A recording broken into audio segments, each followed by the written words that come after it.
نکالیے۔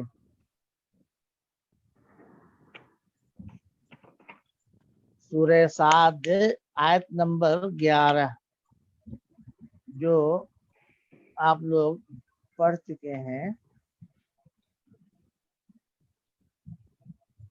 جی جندم ما ہنالک مہزوم من الاحزاب، یہ جو پڑھا ہے تو عام طور پر ہمارے مفسرین نے اس کا مطلب یہ بتایا ہے، یہ سمجھا ہے کہ اس میں مکے کے مشرکین کا لشکر مراد ہے، اور ان کے بارے میں بتایا جا رہا ہے کہ مستقبل میں شکست ہوگی، مستقبل میں شکست پانے کی خبر دی گئی ہے۔ بات مستقبل کی ہے، لیکن مہزوم کا جو صیغہ لائے ہیں اس مفعول عام طور پر وہ ماضی کے لیے ہوتا ہے، تو تاکید کے لیے ماضی کا صیغہ اختیار کیا گیا ہے، تو عام طور سے مفہوم اس کا یہی سمجھا گیا ہے کہ اس میں مکہ کے مشرکین کا لشکر مراد ہے، اور اس کا یعنی وہ مستقبل میں شکست پائے گا، اسے شکست ہوگی، اس کی خبر دی گئی ہے۔ اور ہنالکہ کا ترجمہ لوگوں نے ظرف زمان یا ظرف مکان سے کیا ہے، اسی جگہ یا اس وقت، جگہ ظرف زمان، اس وقت جنہوں نے ترجمہ کیا ظرف مکان کا، ہنالکہ کا۔ ہنالکہ اصلاً ظرف زمان کے لیے، ظرف مکان کے لیے آتا ہے، اور ظرف زمان کے لیے بھی استعمال کر لیتے ہیں۔ جندم ما کا ترجمہ کسی نے تصغیر کو سامنے رکھ کر کیا ہے، کسی نے تعظیم کو سامنے رکھ کر کیا ہے، اس کی تنقید کو سامنے رکھا ہے، یعنی چھوٹا، معمولی یا بڑا، بڑے سے بڑا لشکر شکست کھائے گا، یہ بالعموم ترجمہ کیا جاتا ہے۔ اس کا ایک اور ترجمہ ہے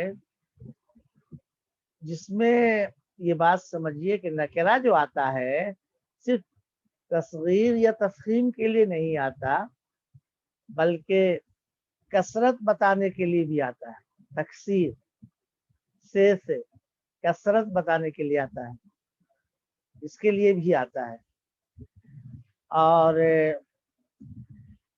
اس کے لحاظ سے ترجمہ تھوڑا سا وہ ہو جائے گا۔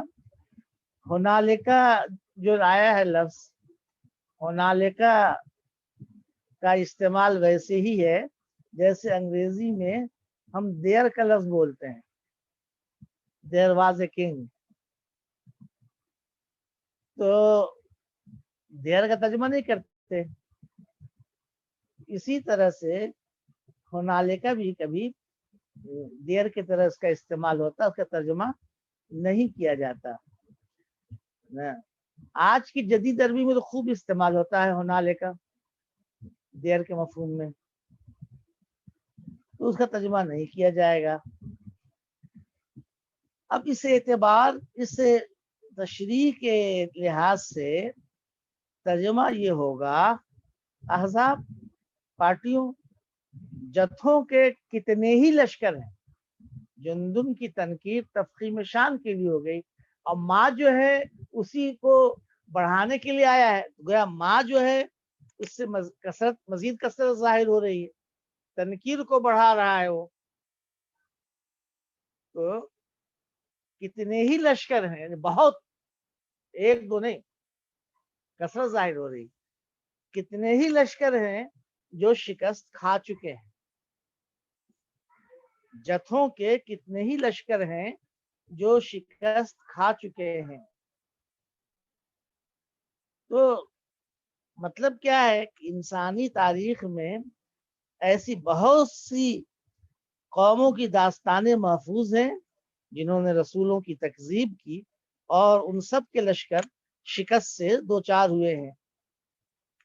اس آیت میں جو بات اجمال کے ساتھ کہی گئی، آگے کی 3 آیتوں میں اسی کی تفصیل کر دی گئی یہ کذبت قبلہم قوم نوح وعاد وفرعون ذو الاوتاد وثمود وقوم لوط واصحاب الایکہ اولئک الاحزاب ان کل الا کذب الرسل فحق عقاب.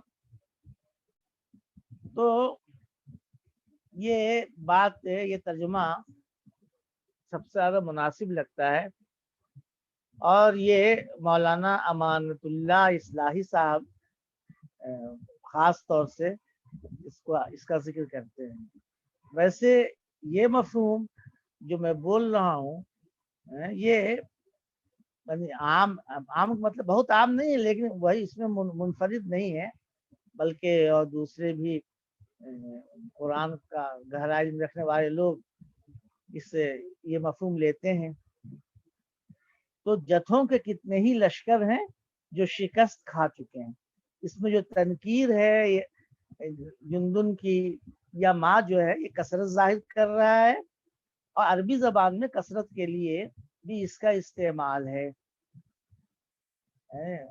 حماسہ، دیوان الحماسہ بہت مشہور کتاب ہے عربی ادب کی، اس میں باب الادب میں ایک شعر ہے وفی الناس ان رست حبالک واصل وفی الارض اندار القرى متحول. فی الناس واصل نکرہ ہے. اگر محبت اور تعلق کی رسی، اس کے اسباب کمزور ہو گئے ہیں تو کوئی بات نہیں ہے. لوگوں میں واصل بہت سے گویا مجھ سے جوڑنے والے اور محبت کرنے والے موجود ہیں. واصل النکرہ لائے ہیں. پھر کہا وفی الارض اندار القلع متحول، اور بغض و عداوت کے دیار سے منتقل ہونے کی اس سرزمین میں متحول، منتقل جہاں ہوا جائے بہت سی جگہیں نکرہ ہے.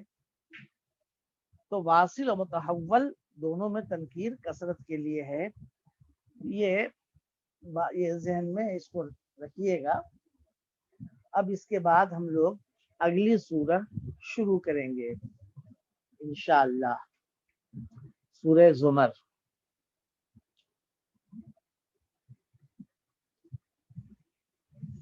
جی آج کس کے پڑھنے کی بات تھی؟ کسی کے پڑھنے کی بات تھی؟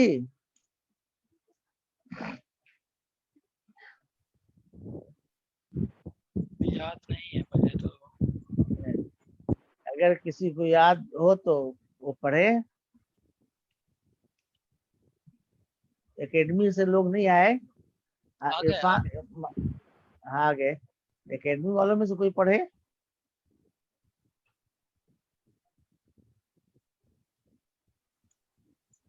میں کوشش کروں مولانا. ہاں بالکل بالکل.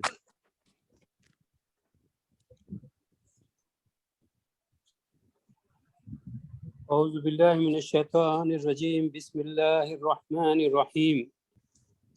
تنزیل الکتاب من اللہ العزیز الحکیم. انا انزلنا الیک الکتاب بالحق فاعبد اللہ مخلصا له الدین. الا للہ الدین الخالص الا للہ الدین الخالص. الا للہ الدین الخالص. جی. والذین اتخذوا من دونه اولیاء ما نعبدهم الا ليقربونا الى الله زلفى ان الله يحكم بينهم فيما هم فيه يختلفون. ان الله لا يهدي من هو كاذب كفار. لو اراد الله ان يتخذ ولدا لاصطفى مما يخلق ما يشاء سبحانه هو الله الواحد القهار. خلق السماوات والأرض بالحق يكور الليل على النهار ويكور النهار على الليل وسخر الشمس والقمر كل يجري لأجل مسمى ألا هو العزيز الغفار. خلقكم من نفس واحدة ثم جعل منها زوجها وأنزل لكم من الأنعام ثمانية أزواج يخلقكم في بطون أمهاتكم خلقا من بعد من بعد خلق في ظلمات ثلاث ذلكم الله ربكم له الملك لا إله إلا هو فأنا تصرفون إن تكفروا فإن الله غني عنكم ولا يرضى لعباده الكفر وإن تشكروا يرضاه لكم ولا تزر وازرة وزر أخرى ثم وازرة وزر أخرى ثم إلى ربكم مرجعكم فينبئكم بما كنتم تعملون إنه عليم بذات الصدور وإذا مس الإنسان ضر دعا ربه منيبا دال پر زبر دعا ربه دعا ربه منيبا إليه ثم إذا خوله نعمة منه نسي ما كان يدعو إليه من قبل وجعل لله أندادا ليضل عن سبيله قل تمتع بكفرك قليلا إنك من أصحاب النار أمن هو قانت آناء الليل ساجدا وقائما من يتخذ الآخرة ويرجو رحمة ربه يحذر الآخرة ويرجو اس کے پہلے يحذر الآخرة ويرجو رحمة ربي قل هل يستوي الذين يعملون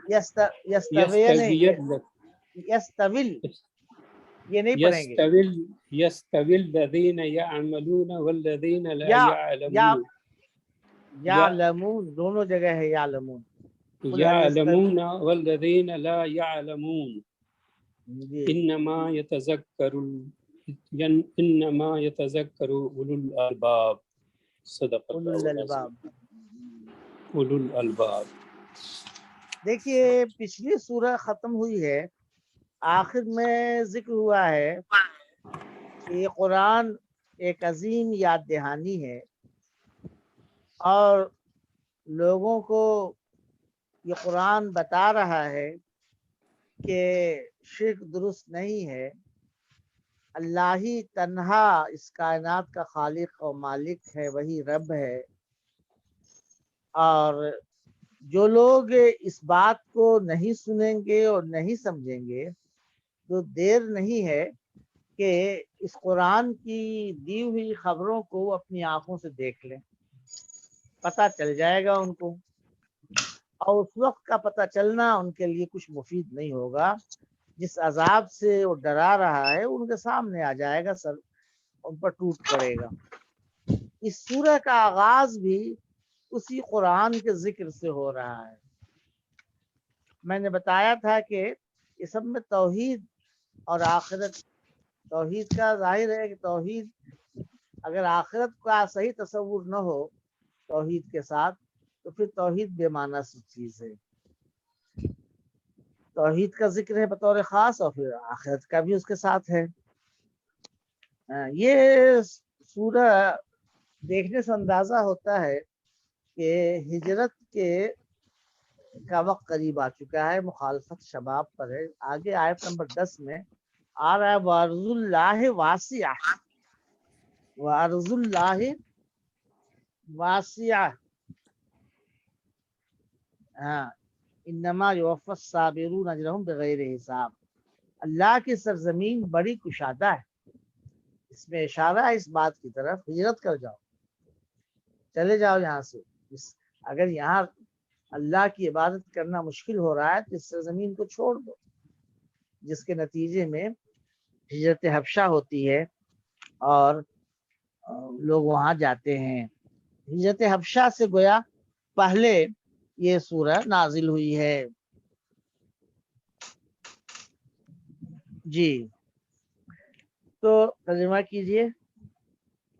تنزیل الکتاب من اللہ عزیز الحکیم، اس کتاب کا نازل کیا جانا اللہ غالب حکمت والے کی طرف سے ہے. جی اس کتاب کا نازل کیا جانا، تنزیل نہایت اہتمام کے ساتھ اس کتاب کا نازل کیا جانا اس اللہ کی طرف سے ہے جو زبردست ہے اور حکمت والا ہے۔ ترجمہ میں کوئی پریشانی تو نہیں ہے؟ اس کتاب کی تنزیل، اس کا اہتمام کے ساتھ نازل کیا جانا، اتارا جانا خدائے عزیز و حکیم کی طرف سے ہے، یعنی یہ محمد صلی اللہ علیہ وسلم نے اس کو نہیں تصنیف کیا ہے، یہ ان کا کلام نہیں ہے بلکہ اللہ کا کلام ہے۔ اللہ جو زبردست ہے اور حکمت والا ہے۔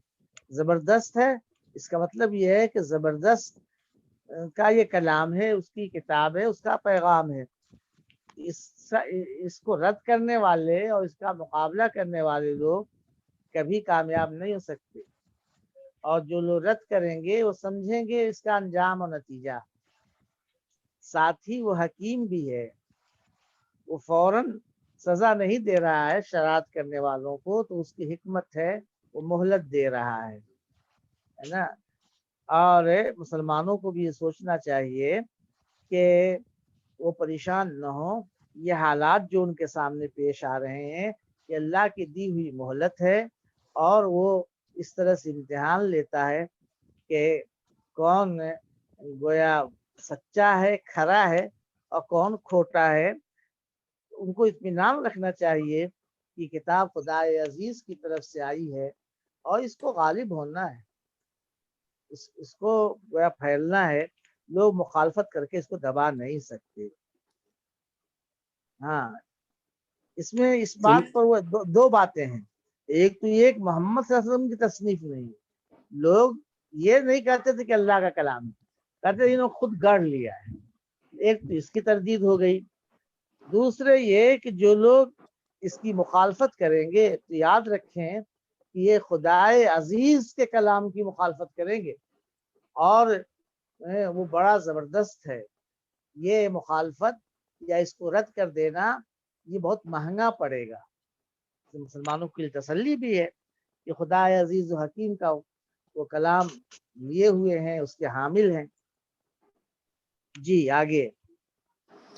اِنَّا أَنزَلْنَا إِلَيْكَ الْكِتَابَ بِالْحَقِّ فَاعْبُدِ اللَّهَ مُخْلِصًا لَهُ الدِّينَ أَلَا لِلَّهِ الدِّينُ الْخَالِصُ أَلَا لِلَّهِ الدِّينُ الْخَالِصُ وَالَّذِينَ اتَّخَذُوا مِن یہاں تک پہلے کر لیں۔ بے شک ہم نے تمہاری طرف یہ کتاب حق کے ساتھ نازل کیا ہے، لہذا تم اللہ کی عبادت کرو اس کو اس کے لیے خالص کرتے ہوئے، دین کو، اطاعت کو خالص کرتے ہوئے۔ دین کے بہت سے معنی آتے ہیں، اس میں سے ایک معنی اطاعت اور بندگی کے ہیں۔ اطاعت بات ماننا، تو اس کے لیے اطاعت کو خالص کرتے ہوئے۔ دیکھیے اس جملے میں مزید تاکید کے ساتھ بات کہی جا رہی ہے۔ انا ہے، نحن انزلنا ہوتا تب بھی تاکید تھی، لیکن نحنو کے بجائے انا داخل کر دیا۔ انا داخل کا تو نہ ہو گیا، نحنو کے بجائے نصب کی ضمیر آ گئی، یعنی زور بہت زیادہ ہے، تاکید۔ بلا شبہ ہم ترجمہ اس طرح سے نہیں کر سکتے اس زور کے ساتھ۔ ہم نے اس کتاب کو تمہاری طرف اتارا ہے، ہم نے اتارا ہے، اس کے اتارنے والے ہم ہیں، تم گھبراتے کیوں ہو؟ یہ لوگ مخالفت کر رہے ہیں، نہیں سن رہے ہیں تو پریشان کیوں ہوتے ہو؟ اس کو ہم نے اتارا ہے، تم نے مانگ کر نہیں لیا ہے، تم نے یہ کام خود سے شروع نہیں کیا ہے، ہم نے تم کو گویا تمہارے ذمے یہ کام کیا ہے، اس کے اتارنے والے ہم ہیں، اور یہ کتاب حق کے ساتھ آئی ہے، صحیح دو ٹوک تعلیم کے ساتھ، قول فیصل کے ساتھ آئی ہے۔ اب یہ کتاب بتائے گی کیا حق ہے اور کیا باطل، کیا صحیح ہے اور کیا غلط ہے، یہ کتاب صاف صاف بتائے گی۔ اس کا فیصلہ گویا آخری فیصلہ ہوگا، یہ خالی ویسے سنا دینے کے لیے نہیں ہے۔ تو اس کتاب کو ہم نے حق کے ساتھ، بالکل صحیح تعلیم کے ساتھ یا قول فیصل کے ساتھ ہم نے اس کتاب کو اتارا ہے۔ اب یہ کتاب گویا حق کا مقام رکھتی ہے، یہ جو کہے گی وہ حق ہے، اور جس کو یہ رد کر دے گی وہ ناحق اور باطل ہوگا۔ تو لوگ اپنے ذہنوں میں جو نظریات اور جو چیزیں یعنی بیٹھائے ہوئے ہیں ان سب کو نکالیں اور اس کتاب پر غور کریں۔ تو فاعبد اللہ، تم اللہ کی بندگی کرتے رہنا جیسے اب تک کرتے رہے ہو، اس کے لیے اطاعت کو خالص کرتے ہی۔ عبادت کے معنی میں ایک معنی اطاعت کا بھی ہوتا ہے۔ پیچھے سورہ یاسین پڑھی ہے آپ نے، اس میں ہے اللہ تعبد الشیطان، علم عہد الیکم یا بنی آدم اللہ تعبد الشیطان، اے آدم کے بیٹو کیا ہم نے تم کو تاکیدی حکم نہیں دیا تھا کہ شیطان کی عبادت نہ کرنا؟ شیطان کی عبادت کوئی نہیں کرتا، سب شیطان کا نام آتا ہے تو نالائق سے نالائق آدمی بھی لاہور پڑتا ہے، گالی دیتا ہے، لیکن بات سب مانتے ہیں شیطان کی، شیطان کے پیچھے چلتے ہیں، شیطان کی اطاعت کرتے ہیں۔ تو عبادت کے اندر اطاعت شامل ہے، لیکن اس کے باوجود اس کو الگ کیا تاکہ واضح ہو جائے کہ خالی پوجا اور پرستش ہی نہیں، تعظیم ہی نہیں، بلکہ زندگی کے جملہ معاملات میں بات بھی اسی کی ماننی ہے۔ جیسے اس کے علاوہ کسی کی عبادت نہیں کرنی، کسی کی پوجا پرستش نہیں کرنی ہے، اسی طرح سے اللہ کے حکم کے مقابلے میں اللہ کسی دوسرے کی، چاہے وہ کوئی بھی ہو، اس کی بات نہیں ماننی۔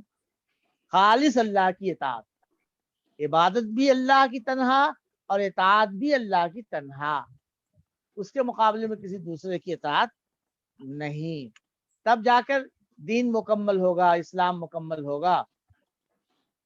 فاعبد اللہ مخلصا لہ الدین، الدین مخلصاً کا مفعول بہی ہے نا، مخلصاً ترکیب میں کیا ہوگا؟ ترکیب میں حال ہے، اس کے لیے اطاعت کو خالص کرتے ہوئے، خالص کر کے،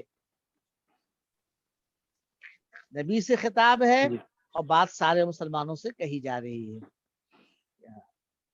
کیا کہ اطاعت خالی نماز پڑھ لینے سے اور روزہ رکھ لینے سے مخصوص اوقات میں یہ ہمارا دین مکمل نہیں ہوگا جب تک کہ ہم اللہ تعالیٰ کی اطاعت بھی نہ کریں۔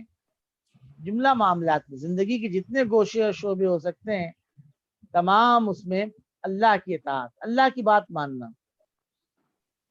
الا للہ الدین الخالص، جان لو عبادت خالص اللہ کے لیے ہے، اللہ ہی کے لیے ہے، خالص، اللہ ہی خالص کے لیے۔ اطاعت، خالص اطاعت، مخلصانہ اطاعت، جس میں کوئی آمیزش نہ ہو کسی دوسرے کی اطاعت کی،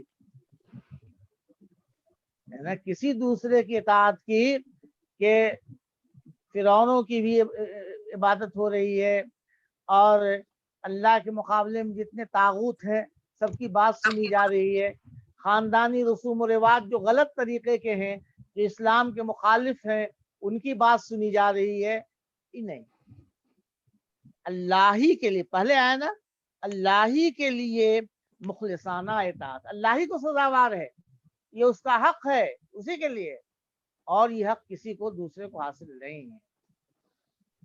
تو اللہ کیا ہے، اس کو کیا بولتے ہیں؟ حرف تنبیہ، سنو، سنتے ہو، سنتا ہے، سن، مختلف، جیسے کسی کو اپنی طرف متوجہ کرنے کے لیے، کسی بات کی طرف متوجہ کرنے کے لیے اللہ لاتے ہیں، سنو، للہ الدین الخالص، جی، یعنی اس میں کوئی آمیزش ملاوٹ نہیں ہونی چاہیے کہ اللہ کی بھی مان رہے ہیں اور بہت سے معاملات میں دوسروں کی بھی مان رہے ہیں، تو اللہ تعالیٰ ایسی اطاعت قبول نہیں کرتا۔ آگے چلیے، والذین اتخذوا من دونه اولیاء ما نعبدهم الا لیقربنا الی اللہ زلفی، اور جو لوگ لیقربونا، بے واو ہے نا، لیقربونا، یقربونا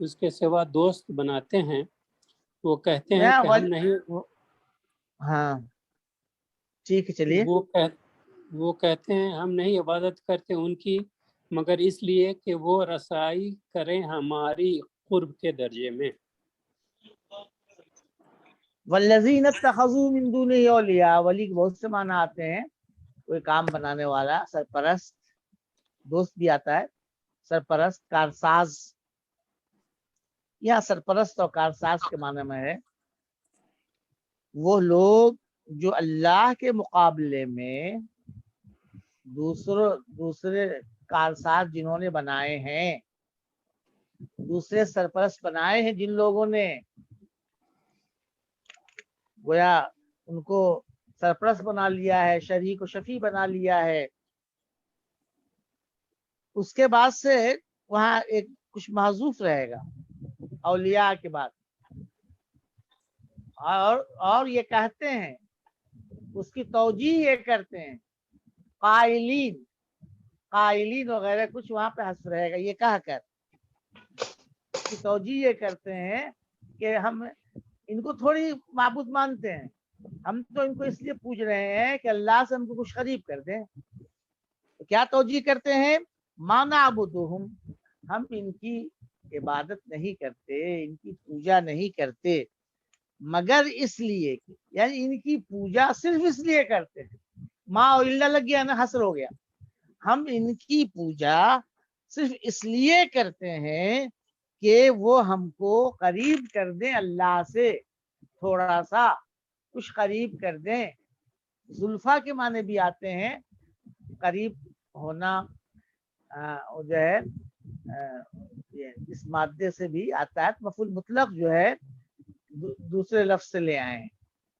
یقربو کا مفعول مطلق زلفا مصدر ہے، یہ زلفا بشرا کے وزن پر مصدر ہے.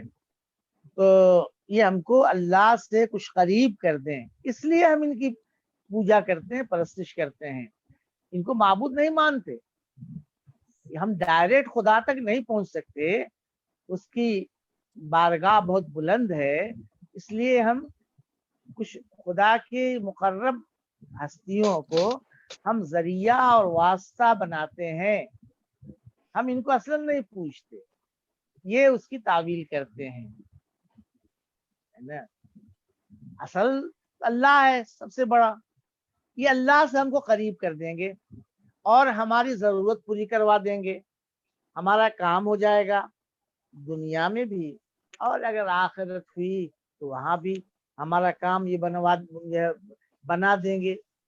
یہ اس لیے ہم ان کی پوجا کرتے ہیں. دیکھیے یہی تعویل آج بھی بہت سے لوگ کرتے ہیں، یعنی مسلمانوں میں واسطہ، توسل، وسیلہ، ذریعہ بناتے ہیں مختلف افراد کو.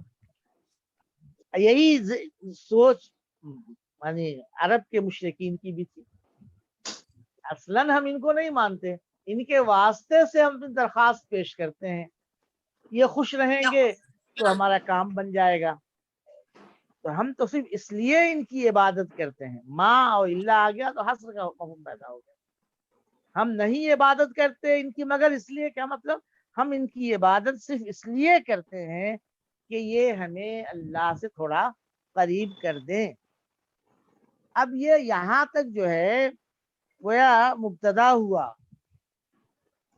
بات سمجھ میں آ رہی ہے؟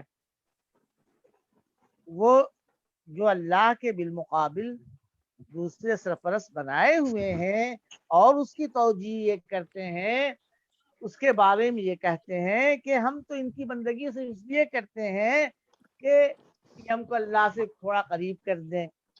اب خبر کیا ہے بھائی؟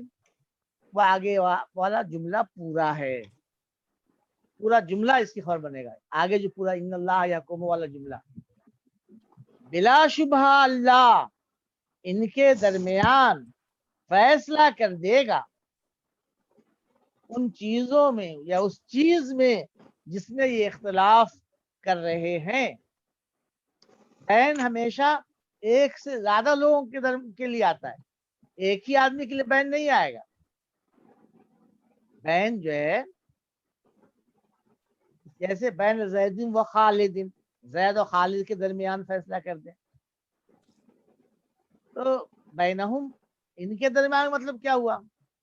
ایک تشریح تو یہ کی ہے کہ مشرکین کے درمیان میں بہت سے گویا کے فرقے ہوتے ہیں، کوئی کسی کو معبود مانتا ہے، کوئی کسی کو معبود مانتا ہے، کسی کے ہاں کسی کا درجہ ہے، کسی کے یہاں کسی کا درجہ ہے، یہاں کوئی ایک چیز نہیں ہے۔ تو اب وہ جو ہے جیسے یہی ہندوستان میں ہم لوگوں کا جو علاقہ ہے یہاں رام کو مانا جاتا ہے، اور دوسرے بہت سے علاقے ہیں جہاں کے رامن کو جو ہے کہ ایسے ہی وہ ہوتی ہے جیسے رام کی ہوتی ہے، تو یہ لیتے ہیں۔ مولانا مودودی صاحب نے اسی طرح کی تشریح کی ہے۔ ہمارے دیکھنے میں یہ ہے کہ یہ لوگ جو یہ بات کر رہے ہیں، حرکت کر رہے ہیں، اللہ ان کے درمیان اور ان کے بالمقابل جو مسلمان ہیں ان کے درمیان توحید کے باب میں جو یہ اختلاف کر رہے ہیں اہل حق سے، اس کا اللہ فیصلہ کر دے گا، کرے گا، وقت آ رہا ہے، عملی فیصلہ ہو جائے گا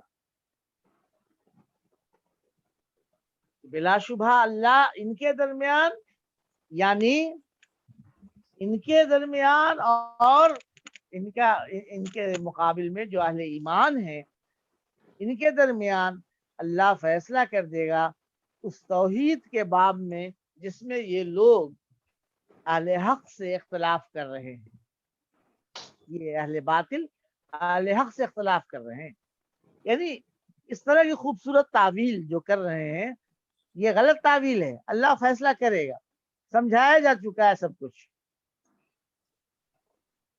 ہاں، ان اللہ لا یہدی من هو کاذب کفار، بے جی شک اللہ ہدایت نہیں دیتا ہاں جھوٹے ناشکرے کو۔ جی، بے شک اللہ ہدایت نہیں دیتا۔ ہدا یہدی کے معنی ہدایت دینا بھی ہوتا ہے، ہدا یہدی کے معنی ہدایت دینا، اور ہدا یہدی کے معنی ہوتے ہیں کسی کو اس کے مقصد میں کامیاب کرنا، بامراد کرنا، اس کو اس کی مراد مل جائے، وہ اپنے مقصد میں کامیاب ہو جائے، اس مفہوم کے لیے بھی آتا ہے۔ بلا شبہ اللہ بامراد نہیں کرے گا ان لوگوں کو جو جھوٹے ہیں اور نہایت ناشکرے ہیں۔ کفار مبالغہ کی صیغہ ہے، نہایت ناشکرے ہیں۔ ترجمہ ناشکرے کا کر رہے ہیں، ترجمہ اسے لفظ کے اندر گنجائش ہے اس بات کی کہ آپ کٹر کافر کریں، آگے بھی یہ لفظ آ رہا ہے، اور کفر دراصل ناشکری ہی کا نام ہے۔ تو دو باتیں ہیں، ایک کذب ہے ایک کفر ہے۔ یہاں پر کذب کیا ہے؟ جو انہوں نے خود سے شرکیہ عقائد گڑھ رکھے ہیں خدا کے تعلق سے، ہے نا، تو وہ ان کا جھوٹ ہے۔ جو شرکیہ باتیں انہوں نے گڑھ رکھی ہیں اور اس کو پیش کرتے ہیں تو یہ ان کا جھوٹ ہے۔ اور کفر کیا ہے؟ ساری نعمتیں پاتے ہیں خدا سے اور اپنے دیوتاؤں کی طرف منسوب کر دیتے ہیں، ان کا گن گاتے ہیں، ان کو نذرانے چڑھاتے ہیں۔ یہ انتہا درجے کی ناشکری۔ دینے والا دے رہا ہے، اللہ تعالیٰ دے رہا ہے، منعم حقیقی وہی ہے، لیکن اس کے بجائے دوسروں کا شکر بجا لاتے ہیں۔ یہ بڑے ناشکرے ہیں، نہایت ناشکرے ہیں۔ ایسے لوگوں کو اللہ بامراد نہیں کرتا، کہ مطلب کیا ہوا؟ ان کو ان کے مقصد میں کامیاب نہیں کرے۔ یہ جو اپنے دلوں میں گول رکھے ہوئے ہیں اس گول میں اللہ تعالیٰ ان کو بامراد نہیں کرے گا۔ ان کا گول کیا ہے؟ کہ یہ دیوی دیوتا ان کو خدا سے کچھ قریب کرا دیں اور آخرت میں ان کی سفارش کرا دیں، ان کا کام بن جائے، تو یہ چیز ان کو ان کی حاصل ہونے والی نہیں ہے، اس میں وہ بامراد نہیں ہوں گے۔ تو